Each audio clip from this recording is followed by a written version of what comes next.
And welcome back to another Magness and Marcus podcast on coaching. I'm Steve Magness, the cross-country coach at the University of Houston, author of the upcoming book, Peak Performance. I'm joined, as always, by my buddy, my partner in crime, Jon Marcus, head coach of High Performance West.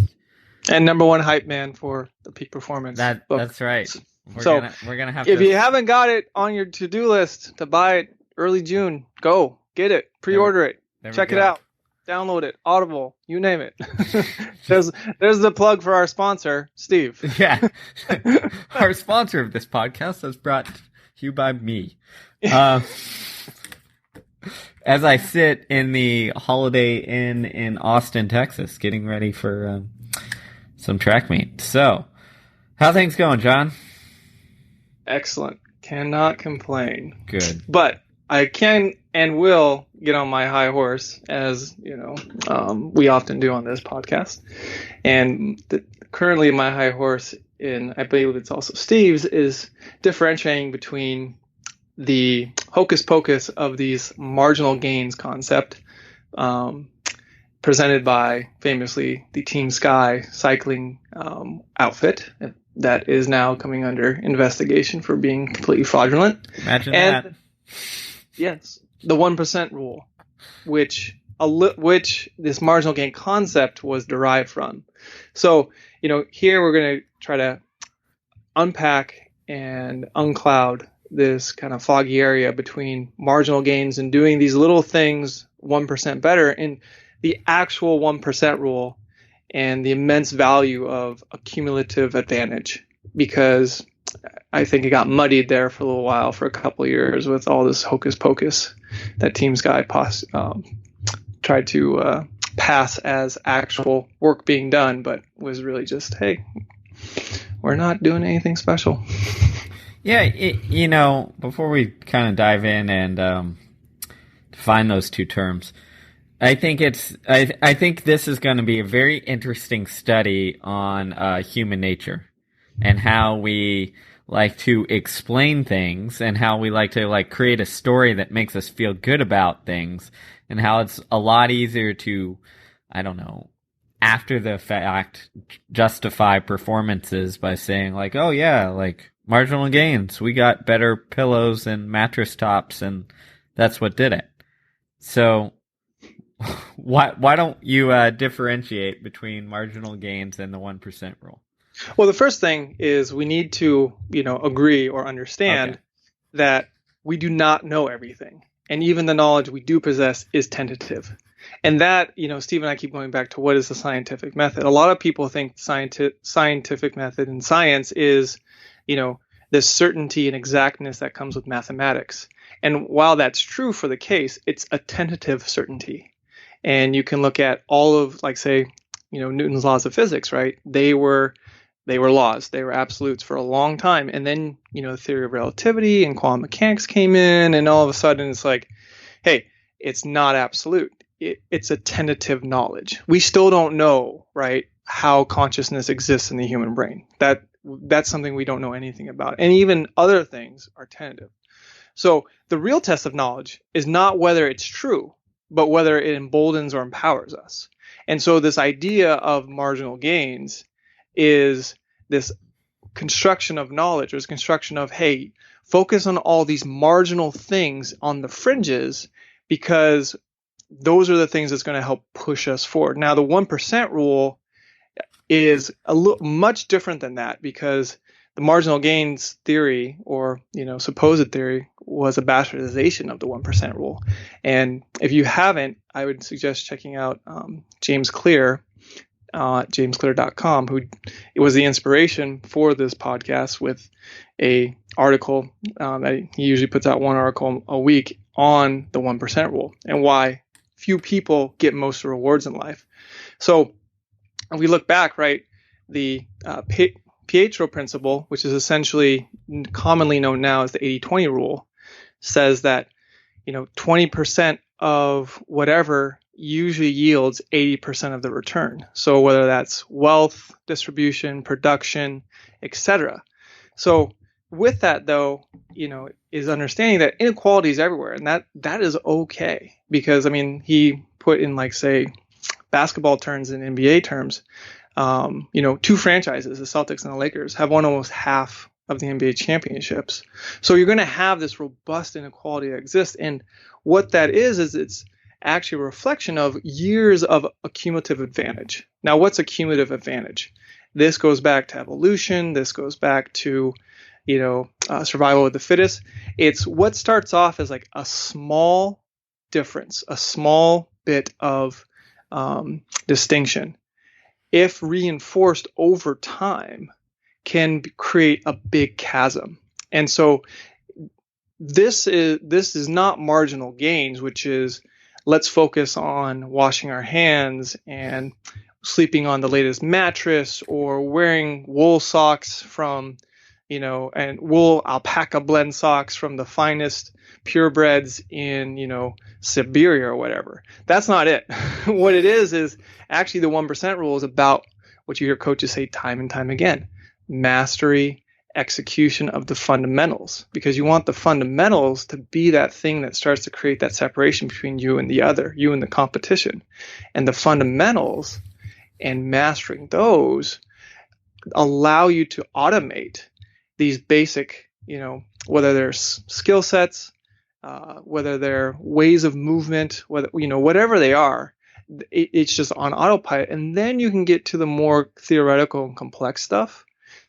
But because that 1% of the theoretical and complex is usually approached by pioneers or by giants of an industry, people assume like, oh, I need to just go from zero to that top echelon and then focus on mastering that top echelon without doing all the hard yards and the tough work in between to get to that really cool and exciting place where you get to dance on those fringes, and where, yes, that 1% will make a big impact because you've exhausted and mastered every other fundamental that's out there that's possible. But there is no like hack here or shortchanging or gaming the system, as is, a lot of, fools believe. And by fools, I mean all of us are fools, because when we ever believe something's absolute, we are, again, forgetting that all knowledge is tentative. And that's a very fundamental concept to grasp. And you don't want to get caught in fool's gold, searching for fool's gold or the Holy Grail or, the Philosopher's Stone, because you could spend a lifetime thinking it's true and thinking and going after it. But in reality, it is just a fairy tale. It is a complete fabrication. And that's what we're seeing. Marginal gains is just another, terminology for a philosopher's stone. This idea that, oh man, we're going to just have this magic elixir that, boom, all of a sudden will turn everything to gold that we touch. And that's not the case at all, because the 1% rule is the very important feast that the masters of craft for years and years and years have been working towards to get to. And you can't short circuit it. This isn't Neo in the Matrix where you just download, all the art and technique and then you're like, I know Kung Fu. It's a very difficult thing to ascertain. All right. There's a lot to unpack there. And, if I was to simplify everything between the two dichotomies of marginal gains versus a 1% rule, is a marginal gains kind of philosophy, almost has this underlying assumption that every tiny little, or every 1% matters to some degree. And so what happens you get caught up in this minutia of what you talked about is, let's wash our hands at this and use, special pillows and special mattress.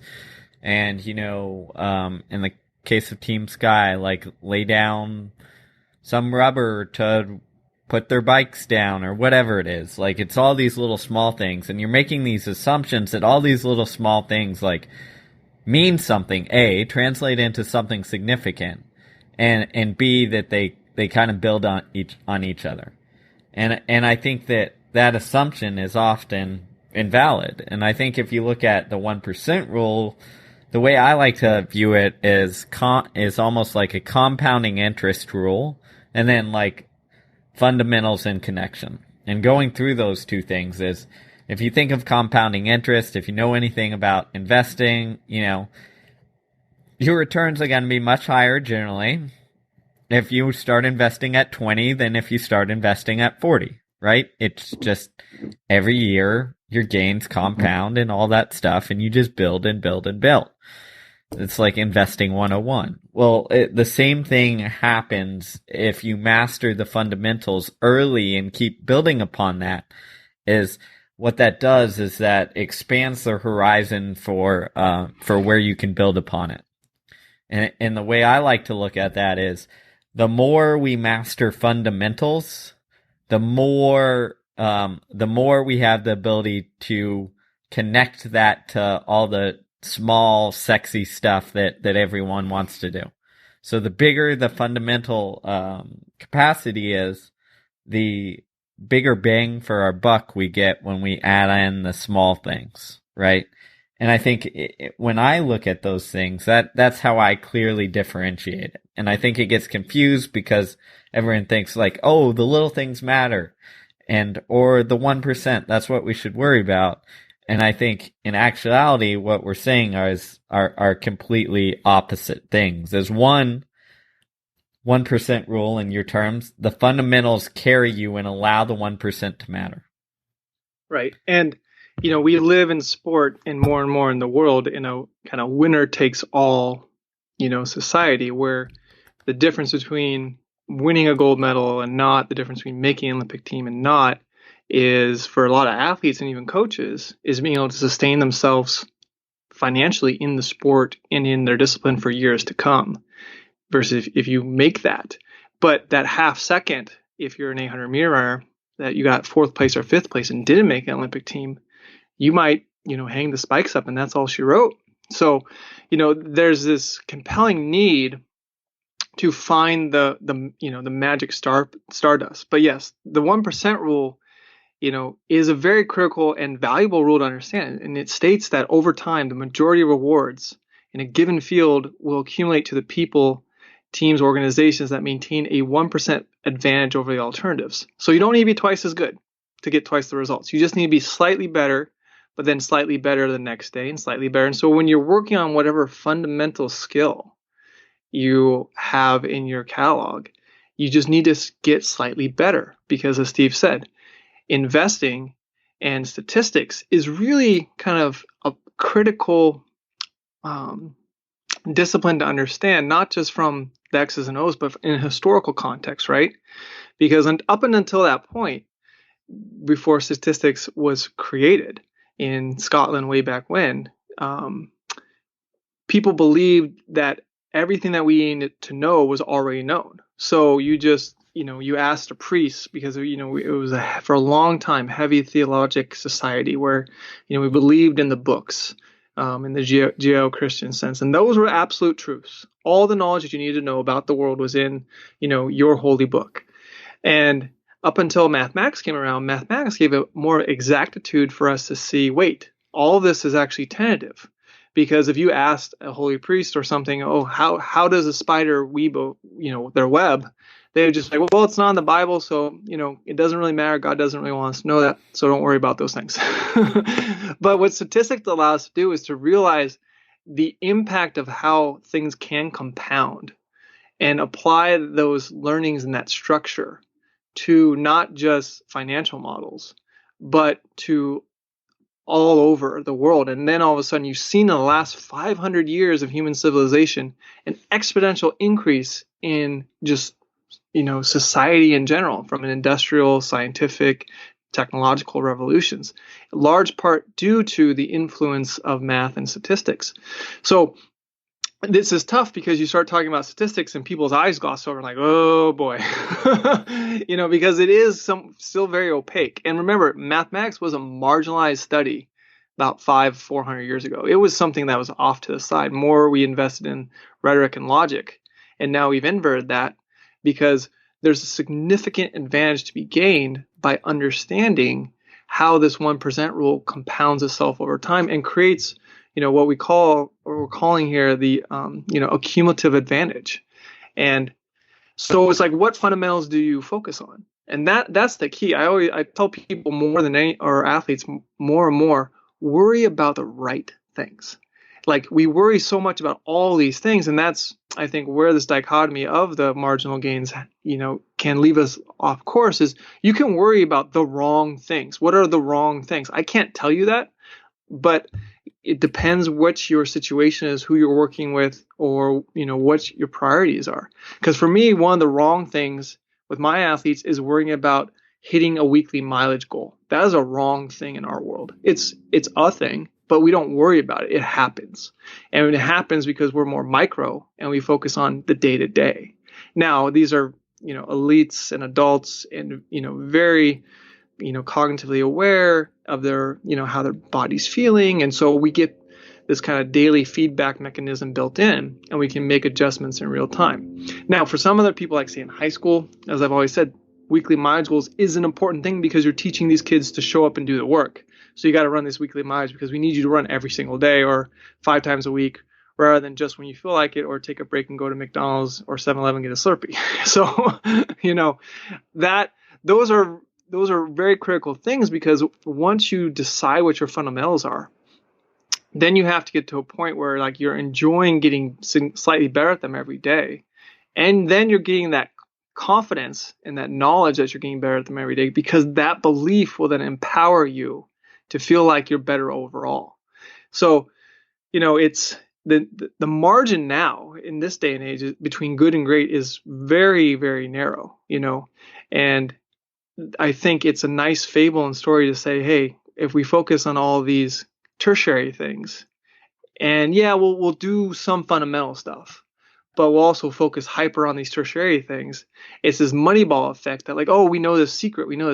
Well, it's, again, it's a blend. We're not saying, okay, throw out all these marginal gain things completely, but, you have to decide in your training program or in your training philosophy or in your preparation philosophy, the desired impact that these marginal things should create, or you want to create, and then how much time and energy can you really invest, because whatever you're investing in those things is going to detract from your ability to invest in the fundamentals. And unless you've mastered those fundamentals to a point where it is on autopilot, I would say you need to take a really hard look in the mirror and ask yourself, okay, will this marginal gain make me significantly better? And 9 times out of 10, the fundamental and harnessing, sanding, continuing to sculpt is going to be, from my path of experience, from a mentor's wise counsel, the thing that makes you significantly better over the long haul. Yeah, and I think you hit the nail on the head there, is that like asking at what actually matters. And I think that's like, just as a coach or, in your work and your teaching, whatever it is you do as your job or your hobby, I think it's really important to step back every once in a while and ask, does this actually matter? And what actually matters for accomplishing what I'm trying to do? And at the end of every year, like, I take time to break down a different concept and say, all right, what actually matters? Like last year I broke down workout creation. So I said, all right, here's all the workout. Here's the way I can create workouts. Now I'm just going to break it down, list down every way I can possibly, manipulate a workout, increase speed, rest, volume, density, all these different things. Right. And then I broke it all down. So I had like, God, I don't know, 50 different things written on my whiteboard at home. And then I go back and said, all right, like, this is overly complex. What are the biggest bang for my buck? What are the ones that actually matter and give me like the desired effect? And then it narrows down to a handful of things. And then I'm like, all right, these are the things I'm going to focus on. And when do I need to focus on them? Well, it depends on what the desired effect is. So it's like doing that for whatever process you're doing, is just break it down and decide what actually matters versus going through this like mind numbing where you just kind of do it because you've always done it. And I think the other part of that that you've mentioned is when you get the fundamentals down, you go into what you describe as like an autopilot mode. And I think if you look at brain research, for example, on how people perform skills, right? And how the best elite at anything from chess players to athletes to musicians, how they do things is they've nailed the fundamentals so much that it just becomes automatic, right? And whatever they have ingrained is what they will do. And what that allows them to do is not worry, not take up like this brain space to worry about the 90% of things that get them there. And instead, it enables them to unlock this, creativity to experiment with the last 5 to 10%. And the key to getting there is being able to put yourself on autopilot mode and putting your brain to almost let things carry subconsciously. And I think that to do that, it just takes time. Yeah, so what autopilot allows you to do is just kind of keep putting in the work, and it allows you to nail the things that need to be nailed and gives you that freedom to explore the things that allow you to reach the next level in performance. And I think, in talking to other people, other musicians, artists for the book, stuff like that, it's they're always concerned with, all right, how often do I have to nail these fundamentals and when do I venture out and explore? And they always come back to, for instance, my drummer friend, he said, I spend a lot of times like trying to stay focused in the moment, nailing the basics of drumming, even though I've done it for 15 years. And then, as I keep nailing that and keep that there, then I get to have fun and do the exploring stuff that is the fun stuff. And I think it's the same in track. It's the same in coaching. It's the same in running, is that the majority of your time has to be spent on the fundamentals. And I think it's a very often repeated message and almost gets cliche to some degree. But, if I'm looking at coaches and I'm saying, all right, we all know this, right? We all know, like, oh, the basic stuff matters. Like, let's get this done. Like, everyone says that. Like, let's do it. But why isn't it done more? And I think that the answer is simple. As a coach, as you nail the fundamentals of coaching, that tends to go on autopilot too, right? And you have to actively remind yourself to keep nailing the fundamentals instead of having that go on autopilot because you're trying to get that message across. Because it's really simple as a coach to be like, oh, like I know how to create a workout plan from my base to my training to my competition phase, or like I know how to get kids to put in mileage and tempo runs, and that's easy. Like I'm almost bored of that, so I need to explore something else. So as a coach, you start exploring something else and you forget that every year you have to go back to those things that got you good. And I think the things that got you good, the things that actually mattered, they become less appealing because it's the same old. It's on autopilot mode, but they got you good for a reason. So, but I always say, look, oxygen and water don't get old. Yeah, you need them all the time, oxygen and water. And I think there's this idea that you need to be constantly innovating and we need to create new training methodologies. And there's all these, especially in the strength training world, man, you get out there and it's like, okay, are you a Bosch person? Are you a tiered system? Are you Bondarchuk? Because it's like there's some holy grail there. And simply, what are the fundamentals? You hear a lot of people say that. To me, one key fundamental is show up and do the work. That's it. I mean, whatever your work is, you can get in a pissing match and argue about how much, how little, and play demigod on workout prescriptions and volume and intensity and density and this and that. Sure, that's fine. But I get back to Steve's point that self audit. That audit at the end of the year, that's critical because I do the same thing and we do it, without each other's influence. And to me, I went back and I was like, well, look, we had, you're coaching really high level people who are some of the best at what they do. And yet they still didn't, achieve their ultimate goal, which is make an Olympic team or make an Olympic final or, this or that. And that's an audit anyone can do. Like, well, but we did the work. We were healthy. Everything went well. There was no big hiccup. So why did that not happen? And, it's not like you're the only one. Everyone's doing the work, is showing up and going and putting in some type of work and is committed and excited and thinks they're on the right track. But to me, it's also a belief factor. It is a certainty. It is I'm going to go do this and be excited, a certainty of excitement. And 9 times out of 10, we get to a race where there is uncertainty. And Steve and I have talked about this many a times.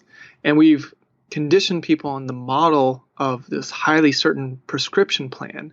And you win workouts, yes, because you did what was written on a piece of paper to the capacity is asked of you. But it can, and more often than not, becomes a crutch. So, the difficulty is saying, well, how do you prepare someone to have not just the physical tools, but also the mental, emotional, cognitive tools and the permission and the, certainty of excitement to be like, whoa, this is awesome. I get to run against the best people in the world. This is exciting. Oh my gosh, the Baba's here. Great. Kiprop's here. Great. I did a debrief with an athlete who just got back from World Cross Relays, and she was in the 2K, and she was like, man, I got really real in the, staging area right before the race when it was like, oh, there's the Baba. It's like, yep. And, the response was, okay, how do I get there? Not to be the next Baba, not to be a reincarnation, but to get to that level of world class. And I think sometimes there's this blur about what is mastery, and the fundamentals are, the path, the mundane chop wood, carry water from the Zen koan, everyday prescription to get to that level of mastery. Now, we had a start conversation, this gal and I was like, well, look, she was saying, so, these Olympians are good. And I go, I know a lot of Olympians who I wouldn't call world class, because world class to me is a really special echelon, and you can, take that down however many notches you want to, whether it's, top, all state class, all American class, whatever. But sometimes we get this narrative in our head where we think these other people who have these titles or these roles, or who ran this mark, or who won this championship or this race previously, that they're on another level. And sometimes, yes, they completely are. And sometimes they're not, because they're ordinary people.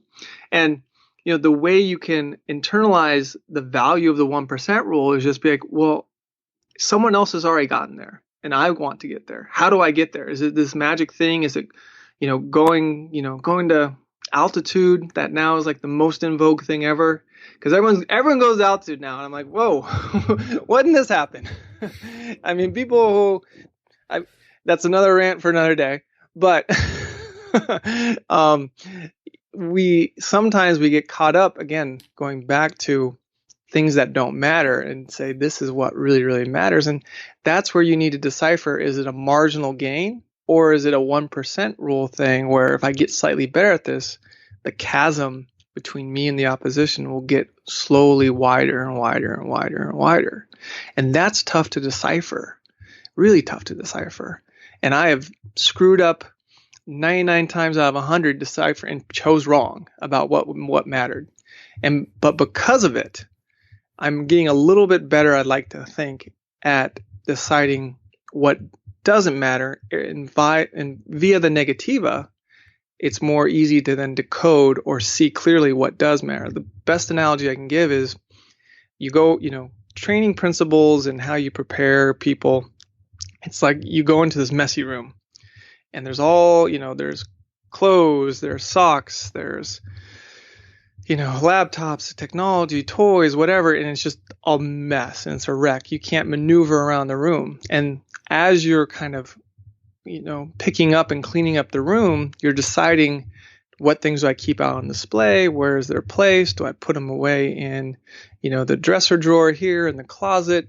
And then once the room's clean, it's much more easy to maneuver around.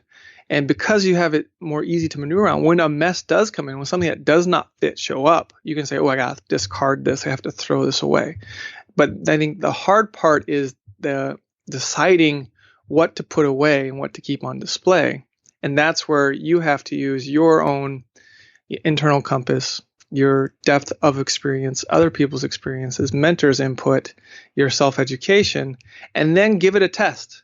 Because that is science. Is saying, I have a theory, I'm going to test it out, and does it work? And making sure, the test, it can be replicable, person in person, athlete and athlete, over the course of a season or a couple seasons or here and there. And then you can get a hunch and continue to refine that 1% every season, maybe. And then over the course of 10, 20 years of coaching, you've created this competitive advantage because you tested this thing out that no one else was really about, because they were so wedded to this, or conforming to these, quote unquote, irrefutable training principles, that then all of a sudden, whoa, this guy's good, or this gal's good, or this team is like lights out. How'd that happen? Well, it was just they got 1% better at this thing over time, and no one else did. Yeah, it's interesting when I step back and get to listen to you ramble on a little bit, Jon, because the longer I'm in this coaching thing, the more patterns you see, and the more it is about like figuring out how to get a little bit better every day or every week or every year. But more so like putting yourself and your ideas to that test. And I think if there's anything we're saying here, it's that put your ideas, your thoughts, your athletes, all that to critical analysis. And we're not saying like become obsessed or like go crazy over saying like, oh, is it better to warm up, 15 minutes or 12 minutes? Like that's not the point. But the point is like ask the critical questions and ask like why and how and all those things. And I think what that does is it allows you to, what I would say is called zooming in and zooming out, right? We've talked about this a little bit, but where I think ideas like marginal gains go wrong is it zooms so far in that you lose common sense, and all of a sudden you think that your pillow like matters to a high degree, right? Mm-hmm. And if the idea of yeah, worked out and I have to get a certain amount of percentage in grams of protein and carbs within a window, right. Otherwise my body's going to completely pass out and not get the impact of the work I just did. It's like, what? instead of just simply thinking, all right, I just worked really hard, I should probably go eat something and make sure it's good. Yeah. Right. I mean that'll get you everything you need if you just think of that. Or if you're looking at sleep, if saying like, oh man, I'm working really hard, I should make sure I'm getting the rest I need. Right. Mm-hmm. And I think like keeping that perspective is what we are trending towards losing nowadays, because the story doesn't sound as good. The story sounds a lot better of, oh man, look at this group, look at these guys, they got really good. What did they do? Oh, they found some secret and they decided that taking this pill at this time or this juice at this time and this window was the key to do it.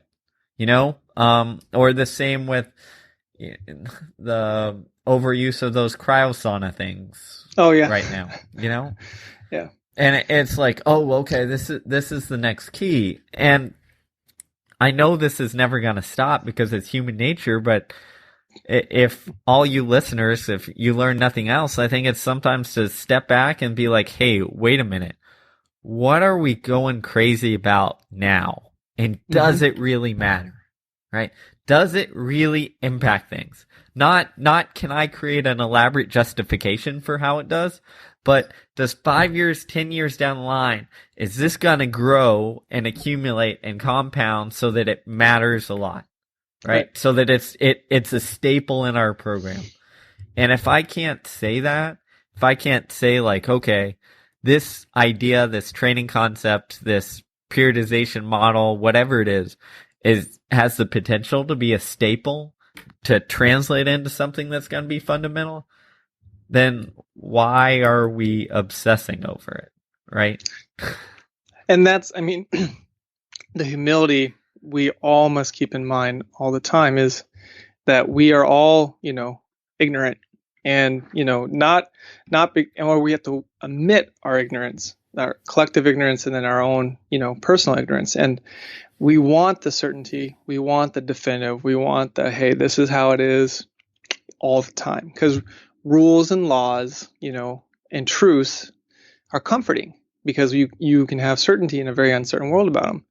But once you have the humility to admit that all knowledge is tentative and all your knowledge is tentative, and that no concept or idea and theory is, so sacred that it's beyond challenge, then you have an open mind and you can, do what Steve's talking about. Take that step back and really be like, for a long time I thought this is really important. And is it really that important? Or for a long time I didn't think this was important, but now I'm seeing that this is even more important than I thought, because I was so focused on the wrong thing, I didn't realize the complexity and depth of the right thing.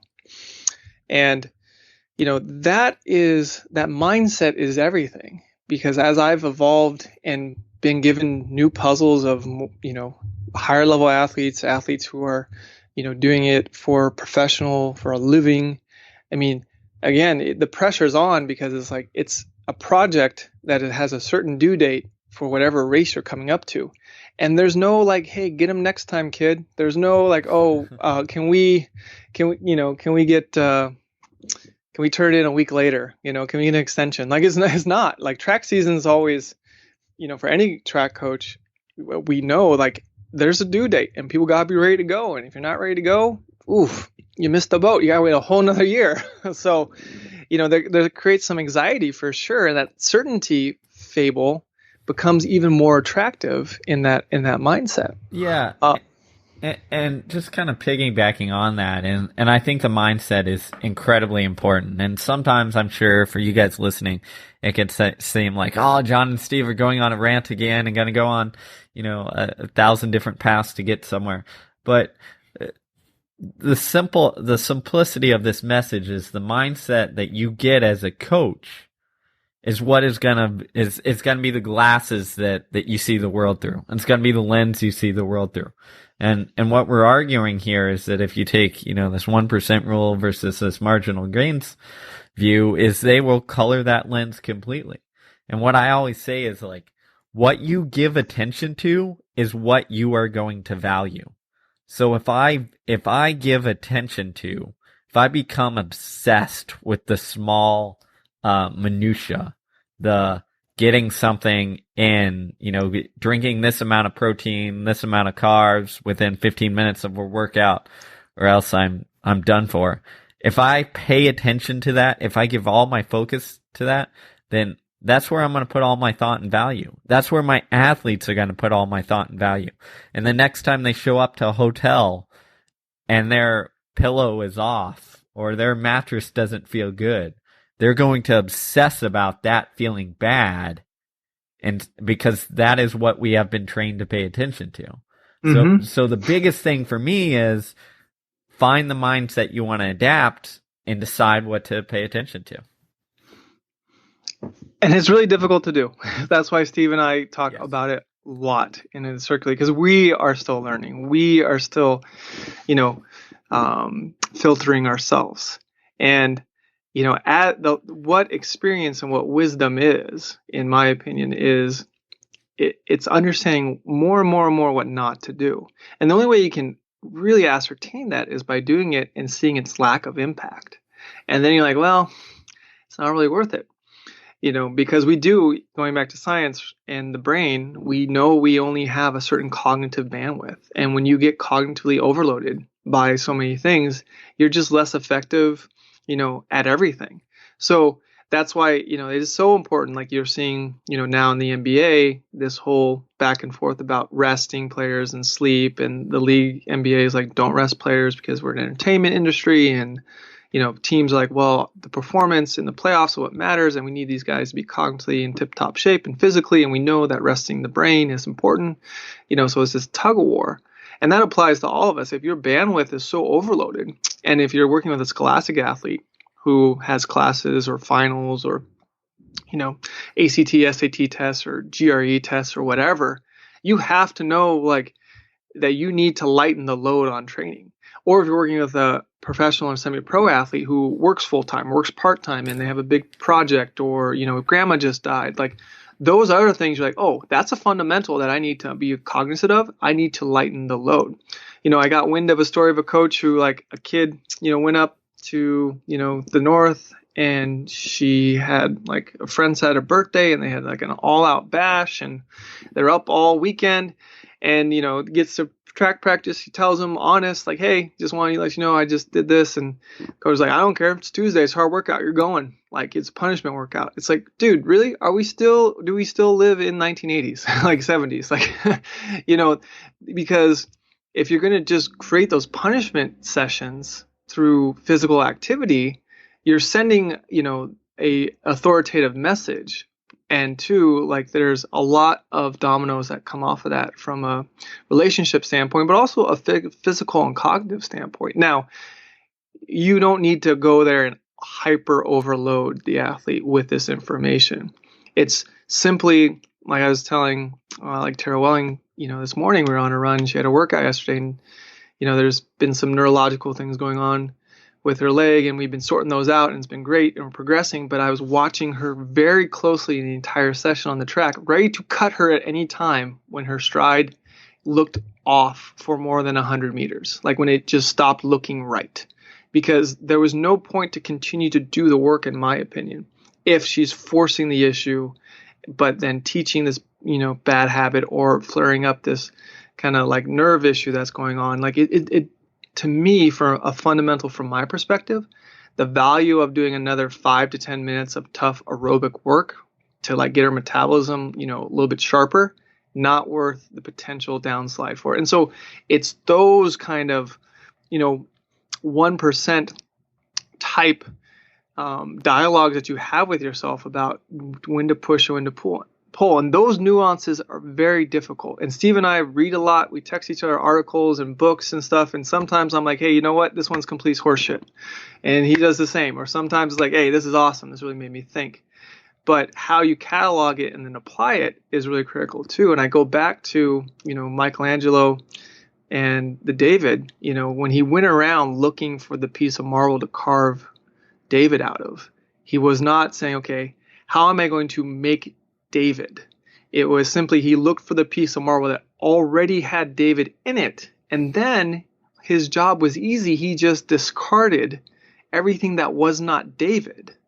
And voila, a masterpiece was created. But because he had his mentality and his approach in that regard, he could make this amazing sculpture from marble. Had it been the other way around, might not have been the classic that has come to be. Man, that is deep. It's funny. In a lecture the other day, I actually compared, without knowing you were going to give this example, I compared coaching to sculpting marble, and seeing the vision you're trying to create and all that good stuff, and then discarding the pieces to mold it the way you want to. So it's an apt analogy for many things, and I think summing things up a little bit, because I'm going to have to get off of here, as always. John's the one who's going to push for more time, and I apologize for that. But if I could wrap things up at all, I think the tendency of our society today is to focus on the things that might be able to differentiate ourselves. So it sounds good to be like, oh, I'm going to obsess over the type of carbohydrate I'm going to eat, or I'm going to obsess over, the bed I'm going to sleep in, or the blue light I'm going to avoid in getting sleep and all that stuff, or obsess over, having exacting warm-up drills at this exact time and done in this exact sequence to hit whatever priming effect I'm going to do. It's societal, it's human nature to do that, because we each want to have our own differentiating point. We each want to have our thing that distinguishes us from someone else. Because, it doesn't, you're never going to get articles written. You're never going to speak if you say, okay, like, well, here's what I do. A, B, and C, and it's very similar to what Arthur Lydiard or Bill Bowerman or whoever did in the 1960s and 70s, and only a little has changed. That doesn't sell, right? That doesn't get publicity. That doesn't, mark you as an innovator. And I think a lot of times what happens is because of that, we get pushed and pulled towards focusing and giving our attention to things that might matter a little bit, but because they're different, we throw a whole lot of importance on them. I think as a coach, your job is to always step back, have perspective, ask the key questions, and decide what actually matters, what is a fundamental and what is not, and what leads to performance gains over time, versus saying, this is different, I'm going to try this, and just, fall in love with the wrong ideas. Get so caught up, so zoomed in that you think the small little minutia matters, while you're at the same time ignoring all the big stuff that actually has the largest effect. And that's why there's no substitute for coaching. You have to have skin in the game. You have to keep doing the work, showing up every day, because you can't learn it from a lecture. You can't learn it from a slideshow. You can't learn it from a book. And you can't even learn it from a podcast. Well, all we can do is help point you in the right direction to get you thinking a little differently and more critically.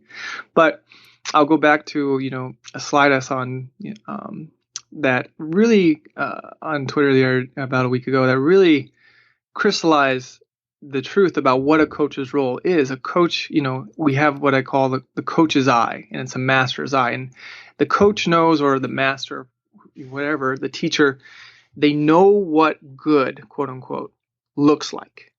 And when you know what good looks like for whatever level you're in, for whatever agenda you have, and whatever performance matrix or desired destination or goal you've set, when you know what good looks like, then you can enroll and enlist everyone else around you in the team and the athletes that you work with to fulfill their part in that behavior of doing what's good. Because then you can easily say, this is good, and this was what people like us do, because we're trying to do this thing well. And then you can easily decipher that negativa of saying, this is not what we do. This is not good. And then that is kind of, where everything, originates from. And you have to have that, like Steve said, that concept and that vision in your mind, like a sculptor, about what is good. And then that is going to prioritize what your fundamentals are, because they should all align in that basket of, these are the things that are good, and this is what good looks like, and we all agree to this. And that is going to be the most helpful thing, I think, to take away about what the 1% rule really, really means, is doing what's good and what good looks like slightly better every single day. Bam. Done. All right. That sums things up for us. Thanks again for listening. And thanks to all you guys, the original crew who reached out on Twitter and Facebook and email and stuff and let us know you've been listening since episode 1. And really, my goodness, it's been awesome. Yes, thank you. I've been so flattered and honored, and it's a privilege. Steve and I thought we were happy if 2 people listen. So thank you. I know it's a nice reminder to keep keep bringing this hard, because in our since this podcast is now sponsored by the Peak Performance book. Yes, we got to keep our sponsors happy. We got to keep giving the people what they want on a regular basis. That's right. That's right. So it's guaranteed. Our podcast is now guaranteed through June, thanks to our new sponsorship that we picked up. Oh, awesome. So keep reaching out. We appreciate all the feedback. It really does help. It really does keep us cranking these things out, because if we bring value, then we will keep them going, because that is what we're trying to do, bring value and figure things out as coaches ourselves. So thanks for listening, guys. We're just trying to help. And we're grateful for everyone who listens, and grateful for all the feedback, and grateful for the people too who challenge us and make us, continue on our experimental journey of figuring out what we're trying to figure out.